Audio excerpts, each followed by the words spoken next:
오늘도 값없이 베풀어 주시는 주님의 끝없는 은혜를 누리며 승리하는 꿈미래 모든 분들이 되기를 소망합니다.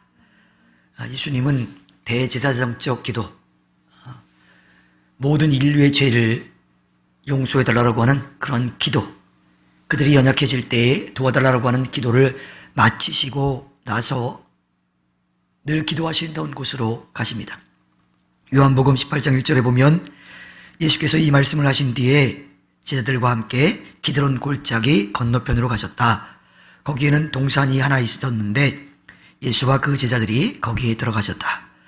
이 기드론 골짜기라고 하는 곳은요, 예루살렘 동쪽과 감난산 사이에 있는 골짜기입니다. 기드론이라고 하는 뜻은 흐리다 혹은 탁하다라고 하는 뜻을 담고 있어요.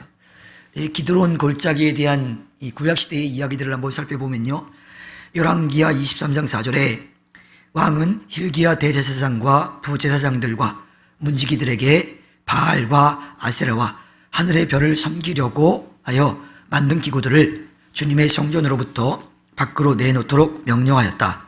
그리고 그는 예루살렘 바깥 기드론 골짜기에서 그것을 모두 태우고 그 태운 재를 베델로 옮겼다.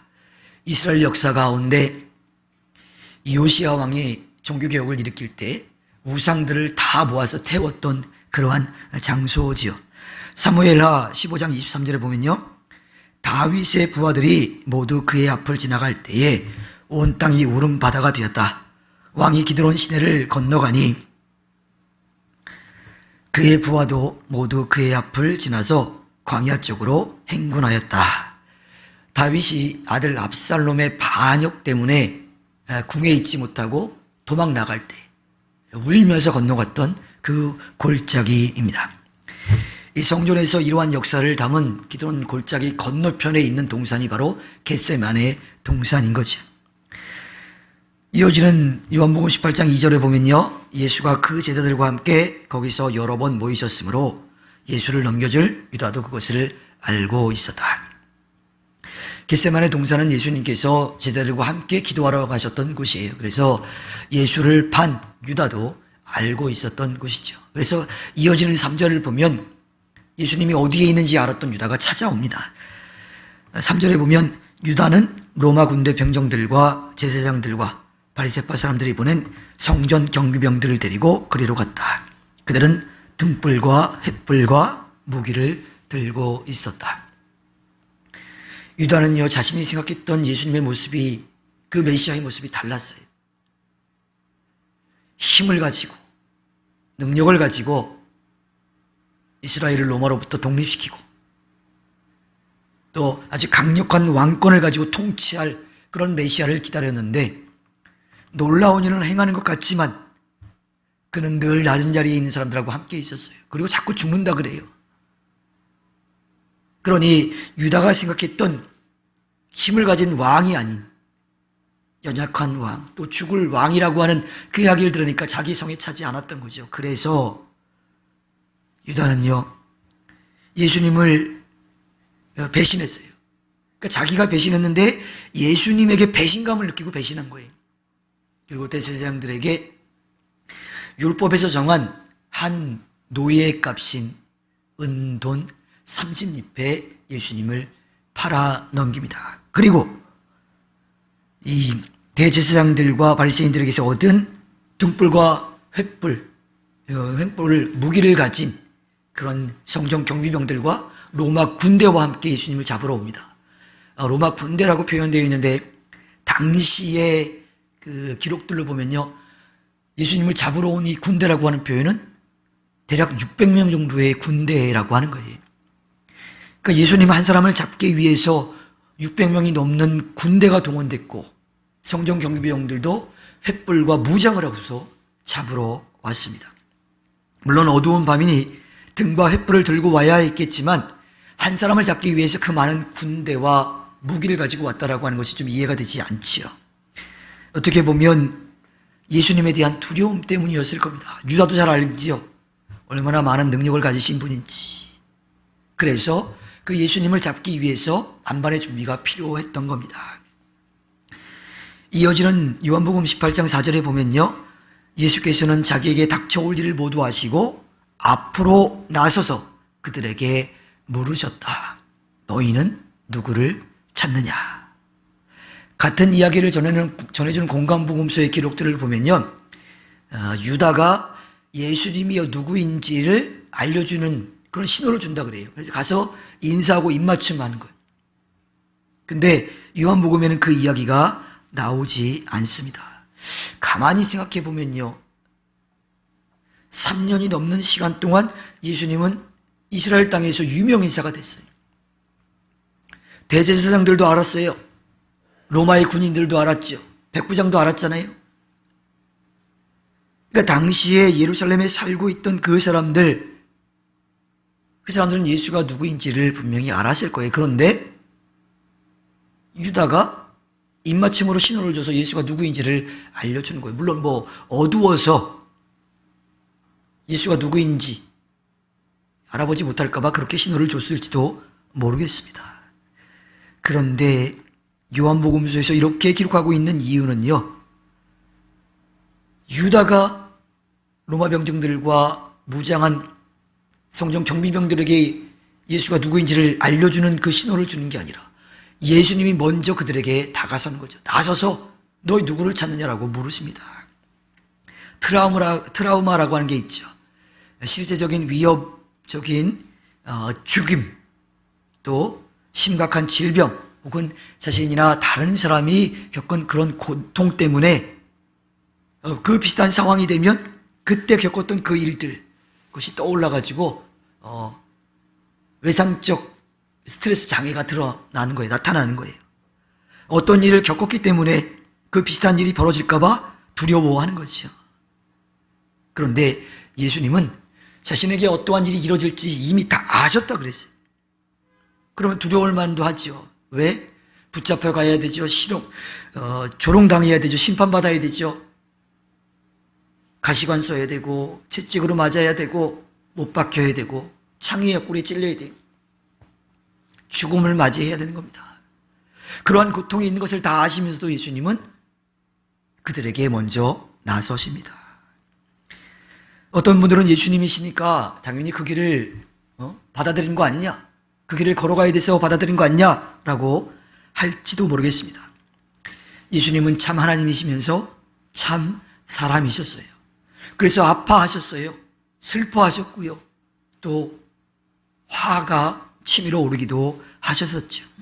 그래서 고통에 대한 두려움이 분명히 있었습니다. 그러니 겟세마네 동산에서 기도하실 때에 내 마음이 괴로워 죽을 지경이다라고 제자들에게 말씀하셨고요. 그들에게 깨워서 기도해달라고 부탁하셨습니다. 그리고 기도하실 때에 하나님께 하실 수만 있으시면 이 잔을 내게서 지나가게 해주십시오 하고 그렇게 간절하게 마음으로 기도했던 거지요. 3번이나 그렇게 기도했어요. 그러나 예수님은 내 뜻대로 하지 마시고 아버지 뜻대로 해주십시오라고 기도합니다. 자신에게 어떠한 일이 일어날지 아셔서 두려웠지만 걸어가야 될 길이기에 예수님은 걸어가신 겁니다. 억지로 끌려간 게 아니에요. 자신에게 맡겨진 십자가이기에 걸어가야 될 길이기에 그래야만 했기에 그 길을 걸어가신 겁니다. 예수님의 너희는 누구를 찾느냐라고 하는 물음은요, 그들이 찾는 사람이 바로 나다라고 하는 것을 알려주시는 겁니다. 이어지는 요한복음 18장 5절에 보면요, 그들이 대답하였다. 나사렛 사람 예수요. 예수께서 그들에게 말씀하셨다. 내가 그 사람이다. 예수를 넘겨줄 유다도 그들과 함께 서 있었다라고 말씀합니다. 예수님을 잡으러 온 사람들이요, 나사렛 예수를 잡으러 왔다라고 합니다. 마태복음 27장 17절에 보면요, 무리가 모였을 때에 빌라도가 그들에게 말하였다. 여러분은 내가 누구를 놓아주기를 바라오? 바라바 예수요? 그리스도라고 하는 예수요. 당시 예수라고 하는 이름은요, 마리아처럼 좀 흔한 이름이었다고 합니다. 그래서 앞에 출신을 붙여서 좀 구분을 하는 거예요. 그들이 잡으러 온 사람이 바로 나다라고 하는 것을 분명하게 밝히십니다. 또한 이 표현은요, 사마리아 여자와 대화하실 때 자신이 바로 그리스도라고 밝히실 때 하셨던 그 표현이, 또 유대인들과 논쟁에서 하늘에서 내려온 자로 십자가에 죽을 것을 예언하실 때에도 이 표현을 쓰셨습니다. 70인 성경 번역본에 보면요, 하나님께서 자신의 이름을 묻는 모세를 향해서 나는 스스로 있는 자다 라고 말씀하실 때에 썼던 그 헬라어 그 표현을 그대로 쓰고 있습니다. 즉 자신을 하나님으로부터 보냄을 받은 자라고 하는 것을 분명하게 드러내시는 그러한 표현인 거지요. 요한복음 기자는 비록 가룟 유다의 입맞춤 신호는 기록하지 않았지만 그가 예수님을 배신했다라고 하는 것을, 그들과 함께 서 있었다라고 하는 것에서 분명히 밝히고 있습니다. 자, 그렇게 예수님을 잡으러 온 유다, 또 로마 군인들, 무장한 성전 경비병들, 그들에게 예수님은 다시 한번 밝히십니다. 요한복음 18장 6절에 예수께서 그들에게 내가 그 사람이다 하고 말씀하시니 그들은 뒤로 물러나서 땅에 쓰러졌다. 그들이 무장을 하고 단단히 준비를 하고 예수님을 잡으러 왔지만 자신들이 잡으러 온 존재가 바로 앞에 나타나니까 두려워서 물러나서 땅에 쓰러졌다고 합니다. 예수님을 잡으러 왔지만 막상 막딱들이니 익히 예수님에 대해서 알고 있었죠. 바람도 바다도 잔잔하게 하신 분, 아픈 사람을 낫게 해주신 분, 귀신을 내쫓으신 분, 죽은 사람도 살리신 그분, 그 가르침 자체가 굉장히 놀라웠다라고 것을 알았던 그들은요, 무서워서 뒤로 물러날 수밖에 없었던 거예요. 거기에다가 무장하고 자신을 잡으러 온 그 군대, 그 성전 경비병들 앞에서도 당당한 그 모습에 그들의 기가 완전히 눌렸던 겁니다. 이어지는 18장 7절과 8절의 말씀을 보면요, 다시 예수께서 그들에게 물으셨다. 너희는 누구를 찾느냐? 그들이 대답하였다. 나사렛 사람 예수요. 예수께서 말씀하셨다. 내가 그 사람이라고 너희에게 이미 말하였다. 너희가 나를 찾거든 이 사람들은 물러가게 하여라. 예수님은 다시 한번 그들에게 누구를 찾으러 왔느냐고 물으시고요, 너희들이 이미 말한, 너희들에게 내가 이미 말했다, 나다 라고 말씀하십니다. 예수님을 만나 놀란 그들에게 다시 한번 확인시켜 주시기도 하시지만 예수님은 같은 질문을 하신 것은 제자들을 위한 것이기도 합니다. 예수님께서 이 땅에서 떠나시고 나면 남아서 해야 될 일이 남은 제자들이 있었어요. 그들에게 예수님이 누구이신지를 분명하게 밝히시는 거죠. 요한복음 18장 9절에 보면요, 이렇게 말씀하신 것은 예수께서 전에 아버지께서 나에게 주신 사람을 나는 한 사람도 잃지 않았습니다. 지금 그 말씀을 이루게 하시려는 것이었다. 요한복음 17장 12절에 이렇게 말씀하셨습니다. 내가 그들과 함께 지내는 동안은 아버지께서 내게 주신 아버지의 이름으로 그들을 지키고 보호하였습니다. 그러므로 그들 가운데서는 한 사람도 잃지 않았습니다. 다만 멸망의 자식만 잃는 것은 성경 말씀을 이루기 위함이었습니다. 이 대제사장적 기도 가운데에 멸망의 자식을 제외하고는 아무도 잃지 않게 해달라고 하는 그 기도를 이루시는 거죠. 즉 제자들을 돌보아달라고 하시는 그러한 기도입니다. 요한복음 18장 10절과 11절에 시몬 베드로가 칼을 가지고 있었는데 그는 그것을 빼어 대제사장의 종을 쳐서 오른쪽 귀를 잘라버렸다. 그 종의 이름은 말고였다. 그때 예수께서 베드로에게 말씀하셨다. 그 칼을 칼집에 꽂아라.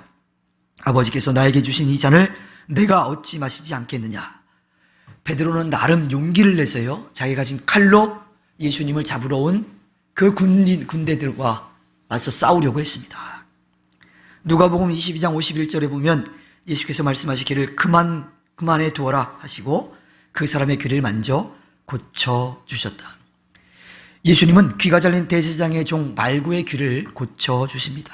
그러면서 베드로의 폭력적인 모습을 멈추게 하시지요. 이 단지 베드로의 폭력적인 모습만을 멈추게 하신 것이 아닙니다. 하나님의 뜻에 따라 예수님이 걸어가야 될 그 길을 걸어가셔야 했기 때문에 베드로를 멈추게 하셨죠.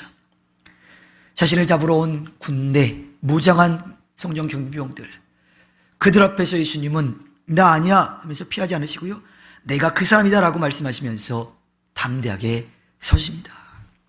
앞으로 어떤 일이 다가올지 뻔히 아시면서도 예수님은 그들 앞에 서십니다. 비록 아무 죄가 없지만 하나님을 등지고 떠난 우리를 하나님께로 다시 돌아오게 하기 위해서 그 길을 끝까지 걸어가십니다. 하나님의 징계를 받을 수밖에 없는 우리를 다시 돌아와 하나님을 만날 수 있도록 그 길을 열어가십니다. 그 길을 열기 위해 조롱당하고 고통받고 십자가에 매달려 죽으셔야 했지만 그 길을 가십니다. 그것이 우리를 사랑하시는 예수님이 이 땅에 오신 목적이기 때문이죠. 우리는 주님의 사랑을 받을 만한 존재가 되어서, 그럴 만한 자격이 있어서 하나님의 사랑을 받은 게 아니에요. 그저 하나님이 우리를 사랑해 주시기 때문입니다. 우리를 사랑하시는 그 주님의 마음을 알았어요.